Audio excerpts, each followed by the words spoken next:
मुख्यमंत्री भूपेन्द्रभाई पटेलની ઉપસ્થિતિમાં અંબાજી ખાતે 1008 બહેનો દ્વારા એક સાથે સિંદૂર વૃક્ષનું વાવેતર કરવામાં આવશે। આગામી 14 જૂન 2025ના રોજ યાત્રાધામ અંબાજી ખાતે ગુજરાત રાજ્યના મુખ્યમંત્રી ભૂપેન્દ્રભાઈ પટેલની ઉપસ્થિતિમાં ભવ્ય સિંદૂર વન કાર્યક્રમ યોજાવાનો છે। આ પ્રસંગે 1008 બહેનો દ્વારા સિંદૂર વૃક્ષનું એક સાથે વૃક્ષારોપણ કરવામાં આવશે, જે શૌર્ય, આધ્યાત્મિક તથા પર્યાવરણ સંરક્ષણના દૃષ્ટિકોણને અનોખું પગલું સાબિત થશે। ભારતીય સેના દ્વારા સફળતાપૂર્વક પાર પાડવામાં આવેલા ઓપરેશન સિંધુના સન્માનમાં ગુજરાત સરકારે મહત્વપૂર્ણ પગલું ભર્યું છે, જે અંતર્ગત બનાસકાંઠા જિલ્લાના પ્રસિદ્ધ યાત્રાધામ અંબાજી ખાતે સિંદૂર વનનું નિર્માણ કરાશે।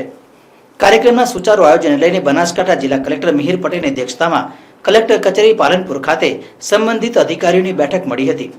બેઠકમાં જિલ્લા કલેક્ટરે જણાવ્યું હતું કે સિંદૂર વન કાર્યક્રમ માત્ર વૃક્ષારોપણ નથી, પણ તે શૌર્ય, સંસ્કૃતિ, આધ્યાત્મિકતા અને પર્યાવરણ પ્રત્યેની સંવેદનાને ઉજાગર કરે છે। તેથી દરેક વ્યવસ્થાઓ સુચારુ રીતે ગોઠવાય તે માટે કલેક્ટર દ્વારા સંબંધિત અધિકારીઓને સૂચન કરાયું હતું।